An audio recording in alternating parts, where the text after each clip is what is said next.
ඔන්න ඉතින් යාළුවනේ කුකුලසා අද හදන්නේ කටට කෙල උනන බොම්බිලි බෙදුමක්. ඉතින් මෙතන තියෙනවා මේ සඳහා අවශ්‍ය වෙන බොම්බිලි කරවල බීලුණු තක්කාලි සහ කරපිංචා. ඉතින් මම ඉතකම් මෙන්න මේ විදිහට මම කපාගත්තු බොම්බිලි කෑලි ටික උණු වතුරට දාලා පොඩ්ඩක් පෙඟෙන්න අරිනවා. පෙඟෙන්න අරිනවා කියන්නේ මේක හොඳට සුද්ධ කරලා ගන්න ඕනි හින්දා. නැත අර පොඩ්ඩක් කඩවල් වල එහෙම දූලු ගොඩවල් වල තිබිච්ච කරවලනේ. මම හිතන්නේ බොම්බිලි කරවල තියෙන කාලයක් තියෙනවනේ. මම නම් දන්නේ නැහැ. මම දැක්කොත් නම් බොම්බිලි ගන්නවම තමයි. හරි ඉතින් අපි බීලුණු ටික එහෙම කපලා කරපිංච බීලුණු තක්කාලි පොඩ්ඩක් සෙට් කරගමනේ. දැන් මේ බැදුම හදන්න අපිට වැඩි වෙලාවක් යන්නේ නැහැ. ඉතින් ගොඩාක් ලේසියෙන් හදා ගන්න පුළුවන් අපිට. කරවල ටික සුද්ධ කරන්න තමයි පොඩි වෙලාවක් යන්නේ. ඉතින් යාළුවනේ මතක් කරන්න ඕනි කුකුලසා channel එක subscribe කරලා වීඩියෝ එක බලලා like පාරක් දාන්න තමතක් කරන්න එපා. ඒ වගේම යම් අඩුපාඩු තියෙන්න පුළුවන්. ඉතින් සමාව අයදිනවා. ඉතින් මේ බලන්න මේ දැන් බොම්බිල් ටික හොඳට අපි හොදලා තමයි මේ අරන් තින්නේ. මම වීඩියෝ එක ස්කිප් කරලා තියෙන්නේ. හොදන්න පෙන්නුවේ නැහැ. ඉතින් දැන් මේ ටික හොඳට හොදලා බලන්න පාට වෙනස් වෙලා තියෙන හැටි. ඉතින් චාර්ජර් තෙල් ටිකක් දාලා ඕන විදිහට දා ගන්න ඕනේ ඉස්සෙල්ලාම බොම්බිලි කෑලි ටික. බොම්බිලි බැදෙන්න මම හිතන්නේ ගොඩක් වෙලාවක අපිට ගියේ නැහැ විනාඩි 3-4 වගේ බැද ගන්න පුළුවන් වුණා.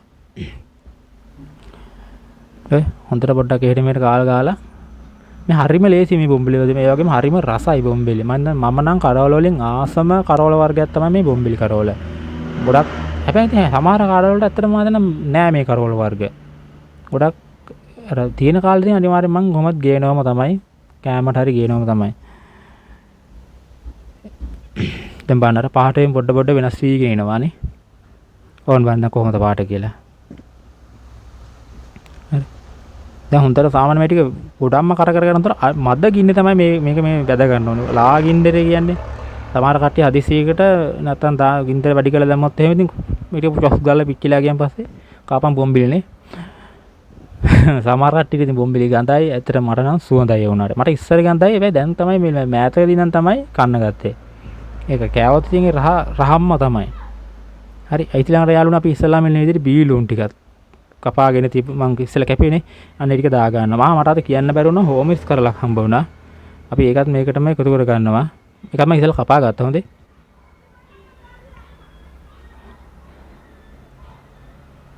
කොහොමද දැන් ඉතින් ආලපාල ගවල් වලට සුවඳක් යනවා තියන්න අර මොනවා හරි වදිනවා කියලානේ. අපි දන්න එක දන්නවා බොම්බිලි තමයි පුතේ කියලා. ඕන් ටොම්බටක් ඉතින් කවලම් කරලා ඔය තක්කාලි ගෙඩියක් ඒ කරවල බැදුමට දැම්මම පස්සේ නිකන් මාර රසයක් එනවා. ඒකට තක්කාලි ගෙඩිය පොඩ්ඩක් ඉස්ම ගතියක් එහෙම හැදෙනවනේ. අර ඔය ඉස්සලා ඉතින් බීලුණු ඕමිරිස් කරපිංච තක්කාලි ටික දාලා හොඳට ඔන්න පොඩ්ඩක් කවලම් කරලා කැමති නැති විනාඩි 5ක් විතර වහලා තිබ්බත් කමන්නේ දැන් මේ උතර පොඩි ඉස්ම ගතියක් හැදෙනවා ඔගේ. ඒතකොට ඒකත් පොඩි ලයින් එකක් සෙට් වෙනවා ඉස්ම වලින්.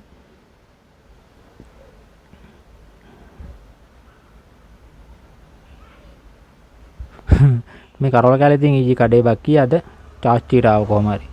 දැන් නම් ඉතින් මේ ටිකත් දැන් පොඩ්ඩක් හොඳට තෙම්පලාදු වෙලා තියෙන්නේ. සමහර කට්ටිය බීලුණු එහෙම ගොඩක් අම්බල ගන්න නැහැ. සාමාන්‍යයෙන් අර ලාවට පොඩ්ඩක් මේ ලයින් වීගෙනට බාලා ගන්නවා. දැන් මේකට හෝමිරිස් දාපින්න මම කැලේ සත බොහොම පොඩ්ඩක් තමයි එකතු කර ගන්න ඕනේ. ඔන්නයි පොඩ්ඩක් එකතු කරව නැත්නම් ඉතින් කාලාමාරයි. කැලේ මිරිසුයි අපි මේකට තාම ලුණු කුඩු පොඩ්ඩක් දා ගන්න ඕනේ නේද? රයිට් ඔය දැන් මේ ඉතින් දිව්‍යමය භෝජන තමයි මේ බොම්බිලි කරවල කියන්නේ. පරිප්පු මාළුවකුත් එක්ක බොම්බිලි කරවල කෑල්ලක් සමගින් බත් කටක් කනවා කියන්නේ රාජ භෝජනයක් තමයි මට නම්. ඊට පස්සේ ඉතින් ඔය ටික කොට හොඳට කවලම් කරලා මේ ටික දැන් මම තාම ගින්දර වැඩි කරේ එහෙම නෑ. ඔක්කොම මේ මද ගින්නේ තමයි. කරවල ටික බැදගත් වෙලා ඉනල් මද ගින්නේම තමයි ලිප තියාගන්න. නැත්තම් මොකද මේක පිච්චිලා ගියොත් එහෙම ඉතින් ආ කොහෙටවත් නැහැ ඊට පස්සේ. හරි. දැන් නම් ගොඩක්ම වාන් කොහොම දුම යන හැටි. මම ඔයගොල්ලන්ට මද ගින්නේ කියලා මං ගින්දර වැඩි කරගෙන වගේනේ. නෑ මේක හින දුමක් යනවා කොහොමද?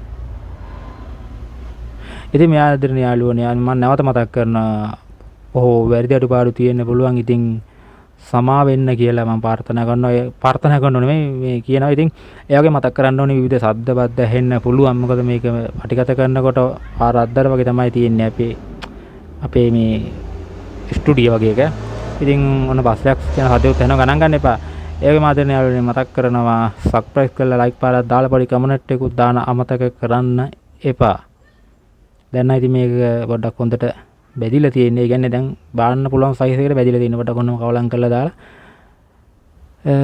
හොඳ බත් පිඟානක් බෙදාගෙන ඉතින් අනුභව කරන්නලත් තමයි දැන් තියෙන්නේ මට ඊළඟට. ඉතින් ආදරණීය යාළුවනි පරිප්පු මාළුවෙකු සමගින් මම දැන් බත් කන්නයි යන්නේ මේ බොම්බිලි කරවල කෑල්ලක් එහෙම දාගෙන. ඉතින් අලුත් වීඩියෝ එකකින් අපි නැවත හමු වෙමුනේ. මම සිකුරාදාට බොහෝ වෙලාවට වීඩියෝ දෙකක් උතර දාන තමයි අයිඩියා තියෙන්නේ. ඉතින් එතකන් අදට අපි සමු ගන්නවා. සීලමු දෙනාට සුබම සුබ සන්ධ්‍යාවක් වේවා.